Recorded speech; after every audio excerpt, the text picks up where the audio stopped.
versículo 29, Mateus 20, versículo 29.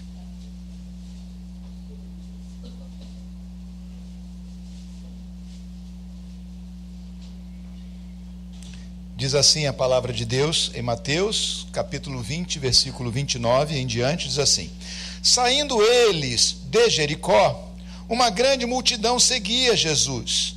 E eis que 2 cegos sentados à beira do caminho, tendo ouvido que Jesus passava, começaram a gritar: Senhor, filho de Davi, tenha compaixão de nós. Mas a multidão os repreendia para que se calassem. Eles, porém, gritavam cada vez mais: Senhor, filho de Davi, tenha compaixão de nós. Jesus parou, chamou-os e perguntou: O que vocês querem que eu lhes faça? Eles responderam: Senhor, que se abram os nossos olhos. Profundamente compadecido, Jesus tocou nos olhos deles e imediatamente recuperaram a vista e o seguiram. Glória a Deus. Senhor amado, graças te damos pela tua palavra e te pedimos, ó Deus, que por meio dela tu venhas falar conosco nessa manhã, Senhor. Que nós possamos, ó Deus, ouvir, ó Pai, além da pregação do pregador, além da voz do pregador, ouvir a voz do teu Santo Espírito, ó Pai, muito além da voz do pregador, ó Pai. Para que assim, ó Deus, aquela mensagem, ou esta mensagem, Senhor, que será pregada de modo geral, genérico, ó Pai, possa atingir, ó Senhor, um proveito particular e pessoal a cada um de nós, Senhor. Nós te pedimos isso, Senhor, sabendo, ó Deus, que esta palavra, Pai, que a palavra de Deus, ela é um livro totalmente diferente dos outros, porque Deus fala por meio dela. Então, graças te damos e te aguardamos a tua voz, Senhor, em nome de Jesus. Amém. Podemos sentar, irmãos.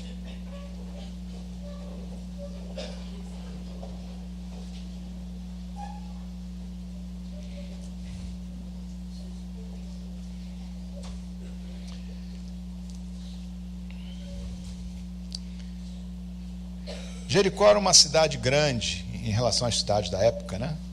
Aliás, Jericó é uma das povoações, uma das cidades mais antigas do mundo. E quando Jesus estava saindo de Jericó com os seus discípulos, ele então deu-se esse fato que o Mateus quis nos relatar, não é? Ou seja, foi impressionado por Deus ou inspirado por Deus para nos relatar, que também está relatado por Marcos e por Lucas nos seus evangelhos. E o que nós vemos nessa cena é uma multidão saindo de um lugar, e você não imagine ruas estreitas, ruas largas, imagine ruas estreitas e pessoas muito próximas umas das outras, e imagine que enquanto passam essas pessoas, obviamente seguindo a Jesus, entusiasmadas e ao mesmo tempo querendo ouvi-lo, querendo saber do que está acontecendo ou ver algo mais que pudesse acontecer, porque obviamente pessoas que estão seguindo a Jesus o estão seguindo porque têm interesses fortes naquilo que ele tem a dizer ou naquilo que ele tem a fazer.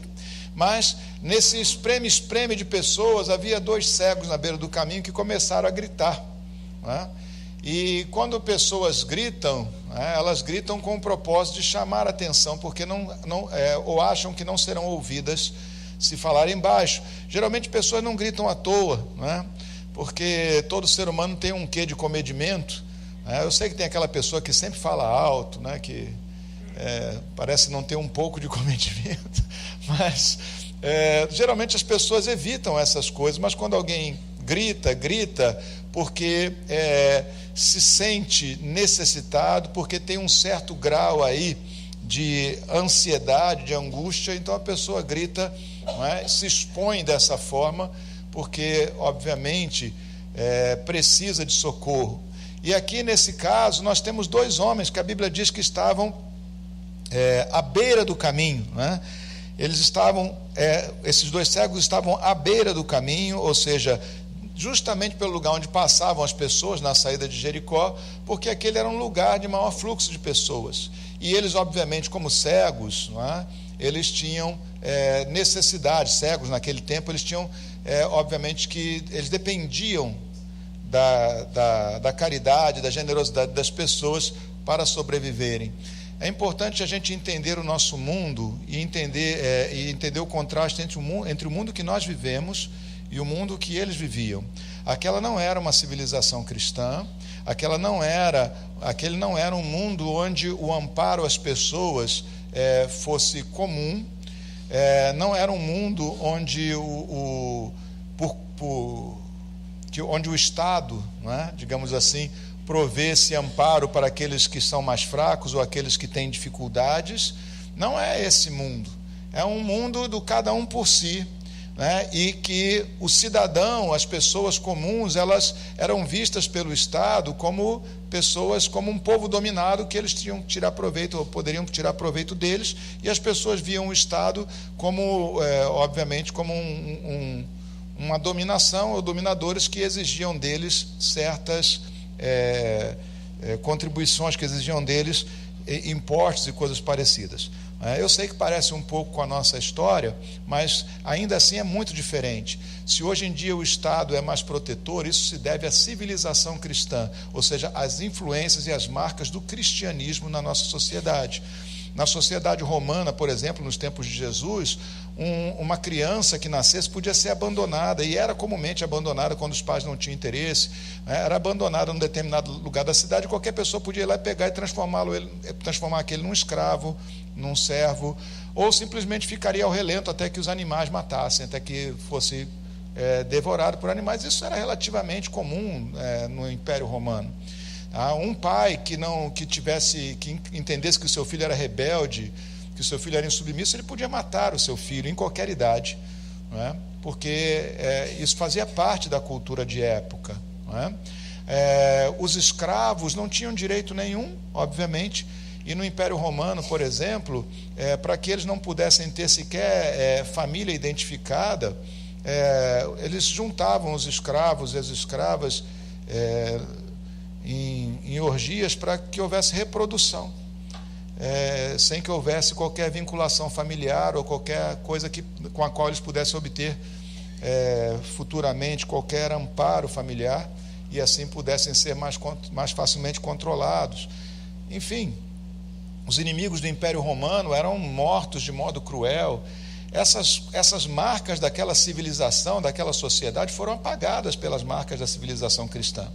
Mas quando nós vemos dois cegos na porta de Jericó, um território fora da Judéia, um território, vamos dizer assim, gentílico, mas com certa influência do judaísmo, com muitos judeus morando dentro, mas ainda assim um território gentílico, nós vemos um lugar de total desamparo.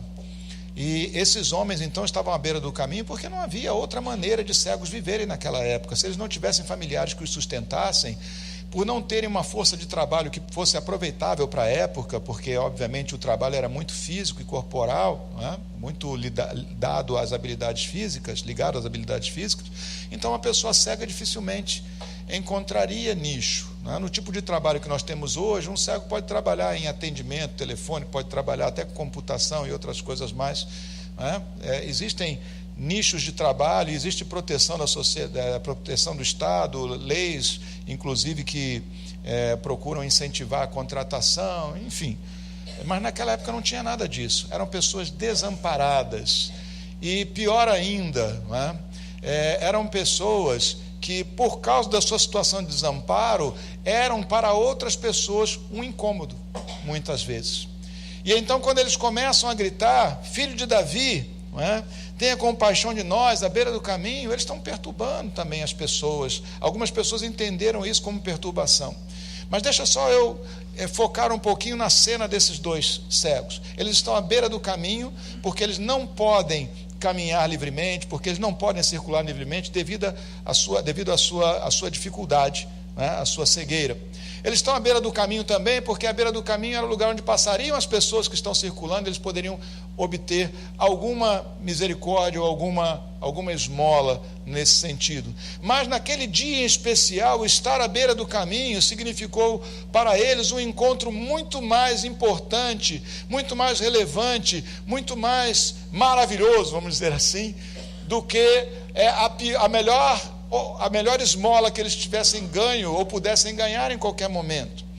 porque naquele momento, naquele dia, à beira do caminho, estar à beira do caminho significava estar no caminho que Jesus passou, no caminho por onde Jesus passou.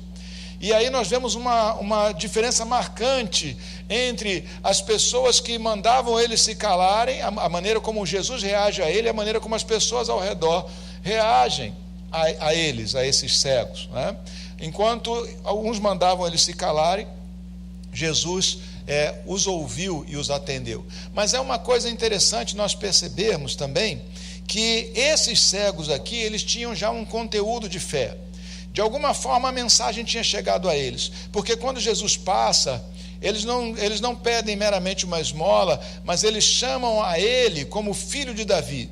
Então significa dizer que se eles chamam Jesus como filho de Davi, então eles o entendem como Messias, né? E pelo tipo de pedido que eles fizeram a Jesus, dá para entender que eles sabiam que ele também não só era o Messias, no sentido do reino prometido, né? Mas ele também era alguém através do qual o poder de Deus se manifestava. Então eles reconheceram em Jesus o Cristo, o Messias. Eles sabiam disso. A Bíblia não fala para nós como, mas a mensagem, a palavra chegou a eles, e eles conheciam bem quem Jesus era, né? Ao menos de fama eles haviam conhecido a Jesus, mas eles estavam à beira do caminho.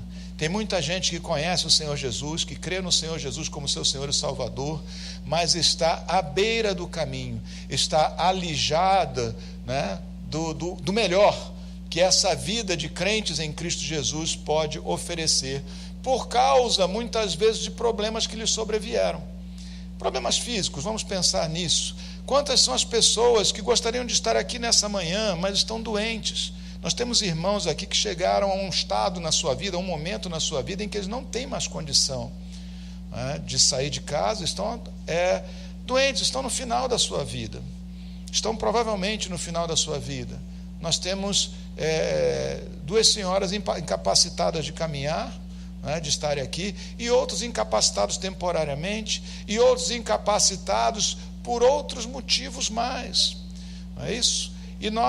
E essas pessoas são crentes como nós, são irmãos em Cristo como nós, amam a Cristo como nós, mas estão à beira do caminho, não podem transitar conosco, né? E não podem se expor como nós à comunhão dos irmãos e à palavra de Deus, nesse sentido, ficando, de certo modo, também esquecidos muitas vezes por nós, porque simplesmente eles não vão conosco, mas estão à beira do caminho, estão à beira do caminho.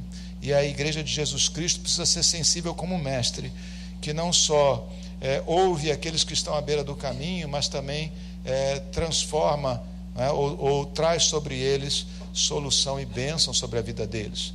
Nós temos como igreja de Jesus Cristo que olhar para aqueles que não conseguem, né, olhar para aqueles que já não contribuem tanto mais, não contribuem com as suas ofertas, mas também não contribuem com a sua presença, não contribuem no seu serviço, na obra de Deus, não estão em condição de contribuir, mas são igualmente pessoas que amam a Cristo e que compartilham conosco da nossa mesma fé, e que nós não devemos calar a voz deles, mas devemos, na verdade, ouvir, né, o que eles têm a dizer e falar com eles também. Amém? A igreja de Jesus precisa socorrer, precisa estar atento, né? Não só aos saudáveis e a igreja, quero dizer, não é a igreja de instituição, cada um de nós, tá? Cada um de nós. A gente põe muito as coisas na conta da instituição, mas cada um de nós somos a igreja de Cristo, e nós precisamos assumir essa responsabilidade de não calar a voz daqueles que estão à beira do caminho, mas continuar o diálogo e o relacionamento com eles, de não ser pessoas que apenas passam por eles e de vez em quando deixam pingar uma esmola, mas que juntamente com os demais procuramos levá-los conosco, é isso? Mesmo que não possamos levar às vezes fisicamente, mas que possamos ao menos ajudá-los a caminhar com Cristo e caminhar juntamente com eles, né, com Cristo também. Aqui na igreja nós temos ministérios de visita a enfermos, né? E às vezes isso vai dando uma enfraquecida, porque obviamente é algo que demanda um certo esforço, uma disponibilidade de tempo, mas acima de tudo demanda amor.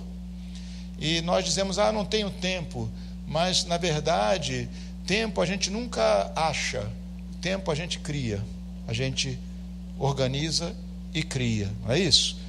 Então, por exemplo, nós temos pessoas aqui precisando de visita, né? Visite esses irmãos, procure se inteirar, procure participar. Não é uma tarefa meramente pastoral, tem irmãos aqui que fazem, mas precisam de ajuda também. Nós temos aí um ministério de visita a enfermos, aliás a irmã Deusuíta que geralmente cuida disso para nós. Fica de pé um pouquinho, irmã, eu estou no meio da mensagem mesmo, não é muito anúncio não, mas fica no meio, né? Você tem esse sentimento, esse chamado em Cristo, procura ela, conversa com ela, ela vai procurar te orientar em como nós podemos fazer isso de um modo sistemático. Mas esses homens aqui começaram a gritar e clamar e incomoda, gente. Gente com um assunto que não é o assunto da gente incomoda.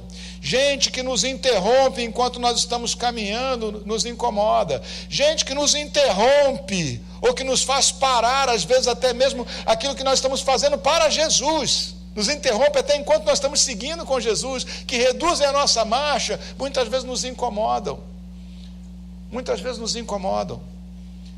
No tempo, só para você pensar, a gente ampliar um pouco esse pensamento, no tempo que o povo saiu do Egito, o povo de Deus saiu do Egito, lá 1.200 anos antes de Cristo, 3.000 e poucos anos atrás, quando eles saíram do Egito, eles peregrinaram 40 anos pelo deserto, e aquele povo, quando se deslocava, era um povo numeroso.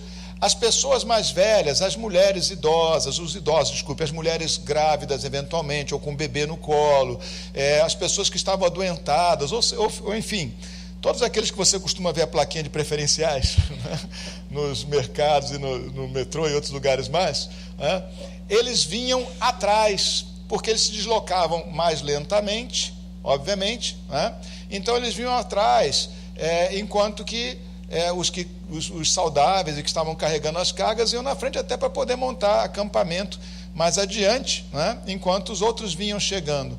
E disso se aproveitou um povo, os amalequitas se aproveitaram desse fato para atacar o povo de Deus justamente pela retaguarda, onde estavam os fracos, onde estavam os incapazes, onde estavam os feridos, onde estavam os idosos, onde estavam aqueles que não tinham condição de se defender. Os amalequitas eram um povo nômade, e que viviam de saquear outros povos, e outros fazer guerra para adquirir riquezas. E eles atacaram covardemente, sem aviso, sem nenhum motivo, apenas com motivo de alcançar algum lucro, algum benefício, atacaram o povo de Israel por trás. E o Senhor, isso muito indignou o Senhor, e o Senhor fez o povo jurar que eles iam varrer os amalequitas da face da terra, porque o Senhor não coaduna com esse tipo de maldade, e essa maldade era grande entre eles. Veja que o Senhor considerou os que vinham atrás, ou os que estavam à beira do caminho, está mais ou menos na mesma categoria, os fragilizados, como tão importantes ou mais importantes. Uma pessoa ligada ao naturalismo, ou mesmo pensando em Charles Darwin, ele ia dizer, não, isso é assim mesmo, é seleção natural. Os mais fracos perecem e assim a raça se apura. É duro dizer isso quando se pensa em seres humanos, mas tem inclusive gente hoje em dia que pensa dessa forma também. Foi o pensamento de Hitler, não é isso? Nos seus processos de eugenia, de melhoramento da raça alemã, ele pegou toda sorte de pessoas que tinham doenças psiquiátricas, deformidades genéticas e tudo mais, primeiramente os esterilizou, e depois, mesmo sendo alemães, muitos deles foram mortos, foram jogados nos campos de concentração, que não foram só jogados ali os judeus, não. Muita gente morreu nos campos de concentração simplesmente porque nasceram com defeitos físicos, ou porque tinham problemas genéticos, ou porque tinham problemas mentais, ou coisa parecida. Então, esse processo é um processo que o mundo faz naturalmente. O mundo amassa muitas vezes aquelas pessoas mais fracas, mas a igreja de Jesus Cristo não pode deixar de ouvir a voz dos mais fracos. Se nós vamos à frente, vamos para preparar lugar para os que vêm atrás. Se nós vamos à frente, vamos para levar as cargas daqueles que vêm atrás.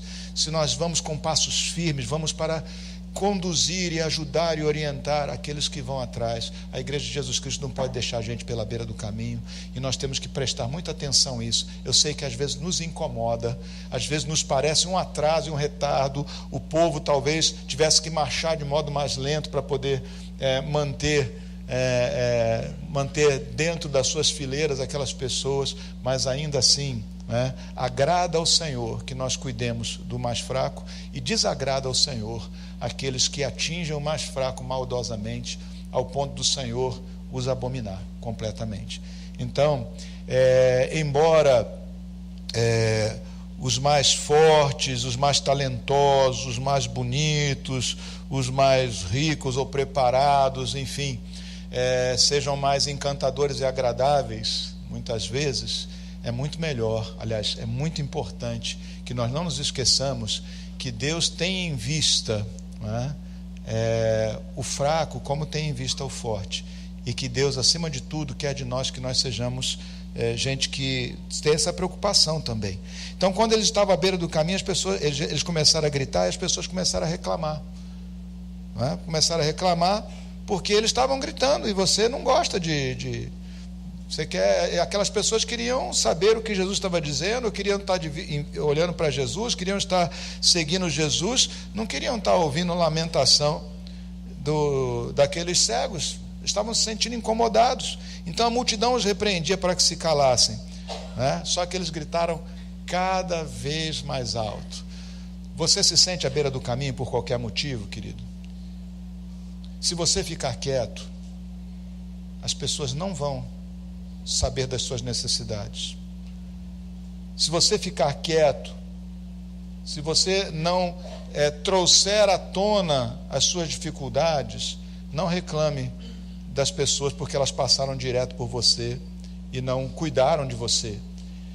E se você reclama das suas dificuldades, se você anuncia a sua necessidade de socorro, e alguém te manda calar, saiba que Jesus não te manda calar.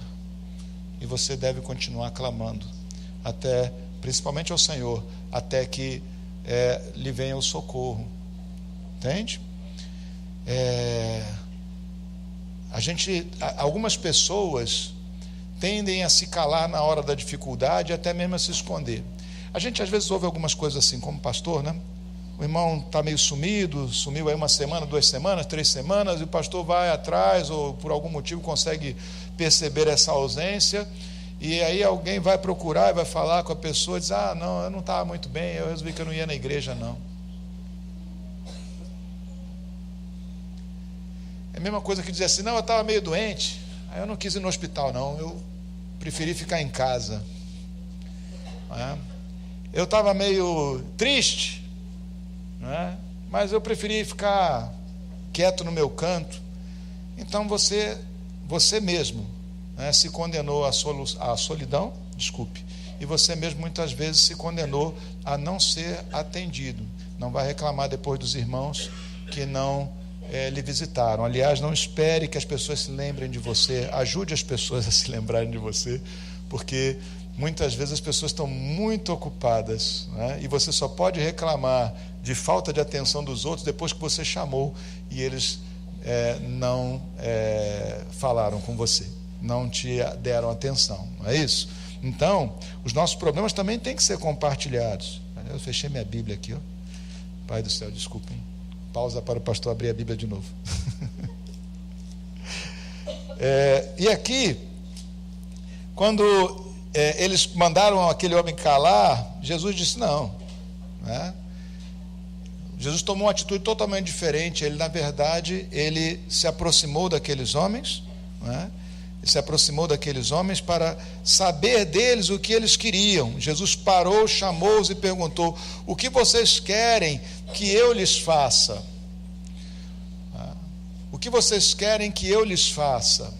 Ora, Jesus estava diante de 2 cegos, E embora parecesse óbvio que fosse melhor para eles, ainda assim é requerido deles que eles falem. Assim é a oração, meus irmãos. Deus sabe o que você precisa, mas Ele quer ouvir de você. Ele requer de você que você se pronuncie, que você diga o que você quer.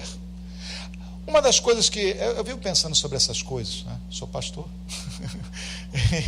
e eu não penso só por deveres de ofício, mas por amor ao assunto, ao tema, né? Por querer entender o porquê dessas coisas todas, né? E uma das coisas que eu percebo aqui é que a oração não é para informar a Deus. A oração, porque Deus já conhece a sua necessidade, antes que ela saia da sua boca, o Senhor já sabe. Até a sua oração, o Senhor conhece as suas palavras antes que elas saiam da sua boca, porque o Senhor ouve o coração. Lembra, gente? Fala é apenas uma maneira de linguagem, né? Mas o Senhor não depende de fala. O Senhor conhece o coração do homem. Então, quando você pensou, o Senhor já sabe o que você pensou. Todavia, a palavra de Deus diz que nós temos que continuar orando, e diz para orar sem cessar, não é? Então, oração não informa a Deus, porque Deus conhece as nossas necessidades. A oração é para que nós vinculemos aquilo que nós pedimos a Deus com o atendimento que Deus vai fazer na nossa vida, e não atribuamos ao acaso, ou à sorte, ou ao nosso talento, aquilo que de fato Deus está fazendo na nossa vida. Você ora para que você mesmo se lembre, né, de que você é dependente de Deus e que o Senhor atendeu ou agiu na sua vida mediante a oração, reforçando esse sentimento, não é? Esse entendimento verdadeiro de que nós dependemos do Senhor. O Senhor Jesus disse: sem mim nada podeis fazer. Sem Cristo nós não podemos fazer nada. Dentre as coisas que nós pedimos, dentre aquelas que Ele nos dá, sem que nós sequer peçamos.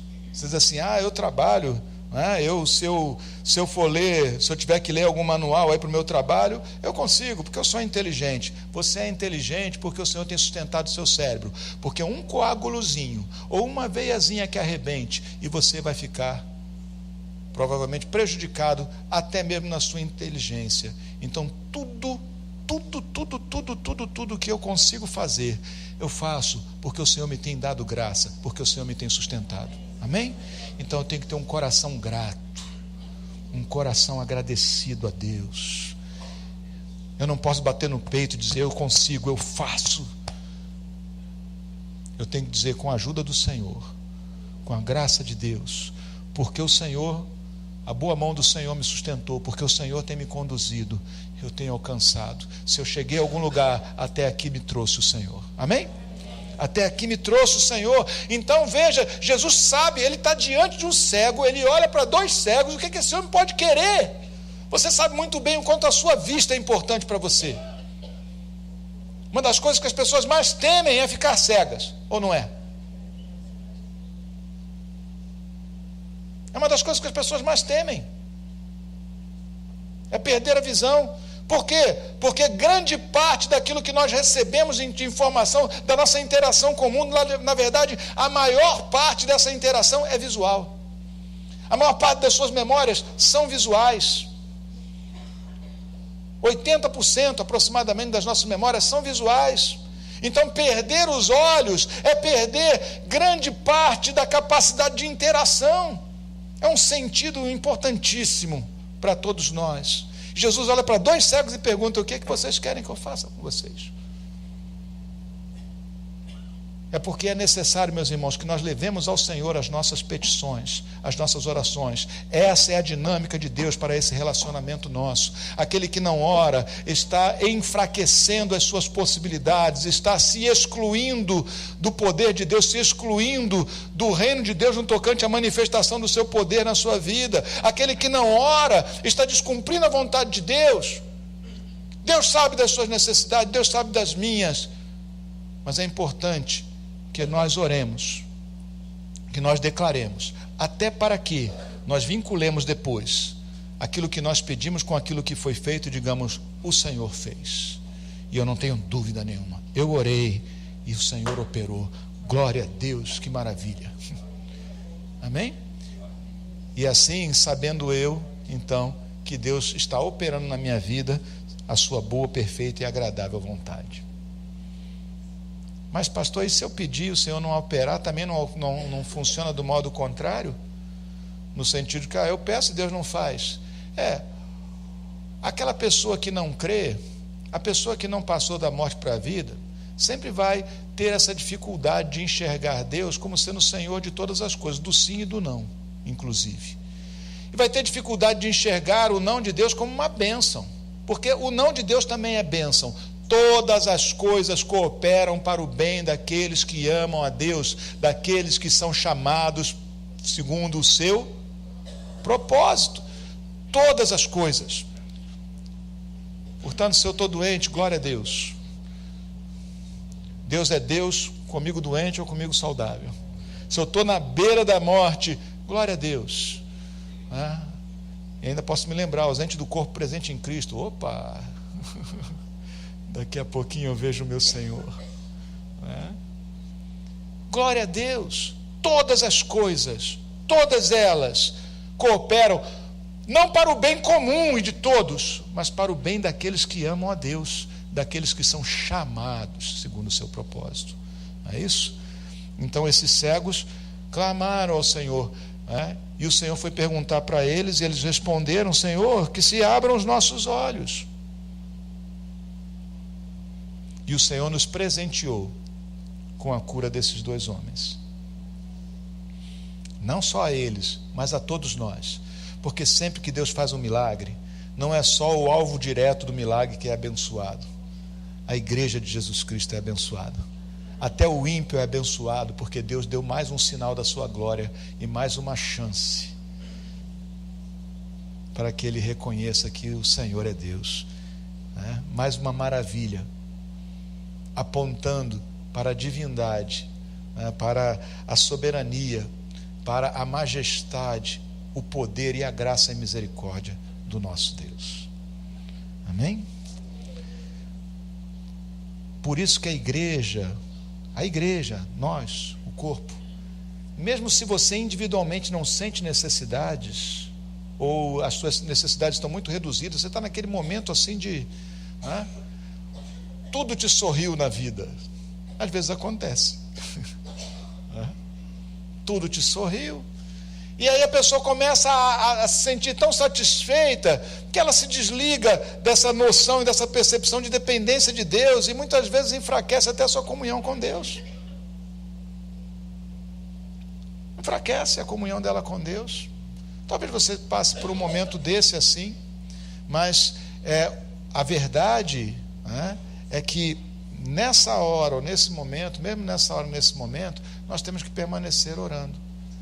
E é bom para nós, se está tudo bem contigo, então vai orar pelos outros, irmão. Se a tua lista de oração esvaziou, então enche ela. Por quê? Com outros, Por quê? Porque na medida que os demais, que outras coisas, que outros feitos de Deus você observar na sua vida, tanto mais a sua fé vai ser fortalecida. E chega até um ponto, meus irmãos, que já não é mais fé como foi antes, que não é mais certeza de coisas que não se podem ver apenas, porque é certeza de coisas que se viram, que não se podiam ver, mas foram vistas, que não existiam, mas passaram a existência.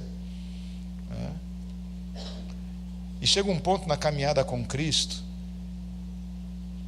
eu lá no comecinho, eu tinha medo.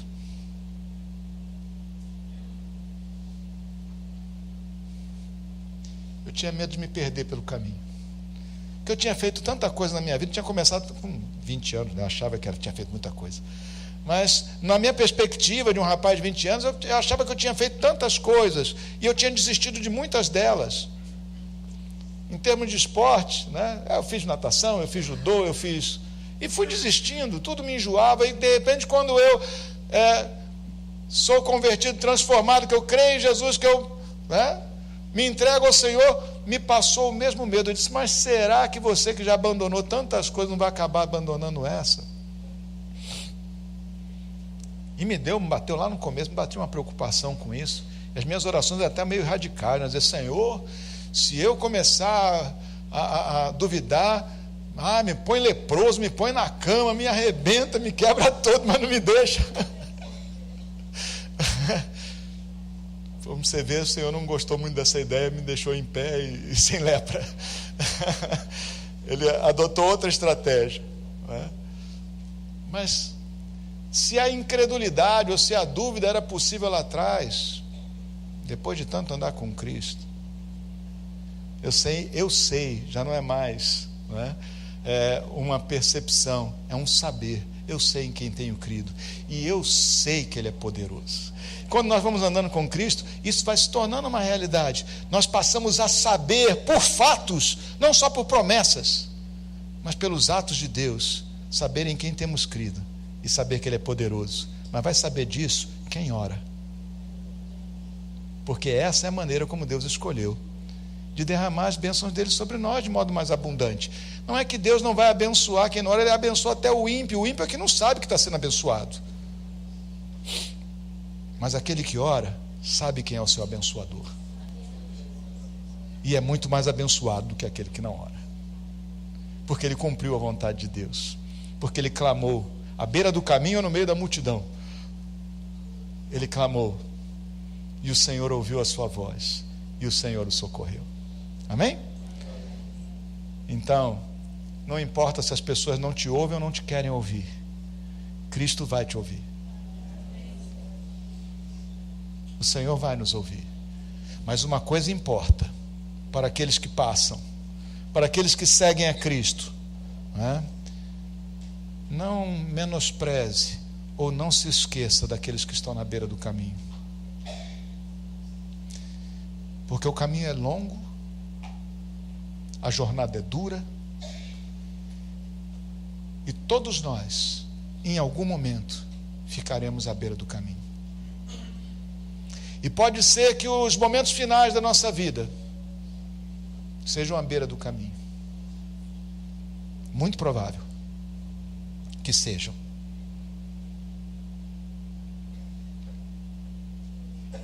Então, lembra daqueles que têm ficado para trás. E se eles clamam, ouça-lhes o clamor. Não mande eles se calarem. Não reclame do incômodo. Agradeça a Deus o privilégio de poder seguir pelo caminho sem restrições. E gasta um pouco daquilo que você tem, do seu tempo, da sua energia, da sua vontade, da sua paciência, tendo compaixão, ao invés de mandar calar ou tapar os seus ouvidos, né, para aqueles que estão na beira do caminho, incomodam, porque de certo modo até nos deprimem. Tem gente que diz essas coisas, né? Não gosto de fazer visita no hospital, não. Eu não vou em enterro, não. Também não queria ir em enterro, não. Mas a gente não vai por causa do morto, vai por causa dos vivos.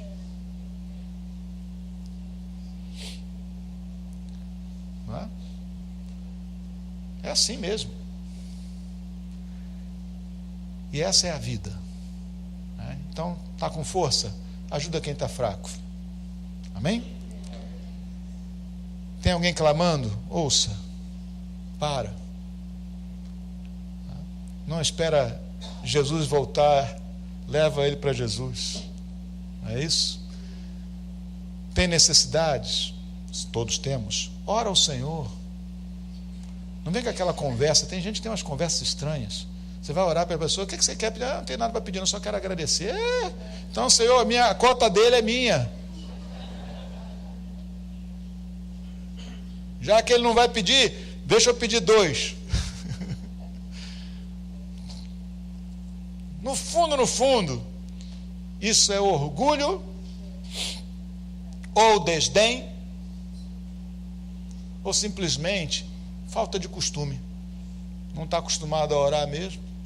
Aí quando vai fazer oração, faz aquela oração assim: Senhor, abençoa todo mundo. Ele ainda não sabe mais o que dizer. Ore ao Senhor. Ore. Peça enquanto Ele está a caminho, enquanto Ele está passando. enquanto é tempo, enquanto é hora. A hora é essa, e a hora é o tempo da sua vida. Esse é o momento. Amém? Vamos orar?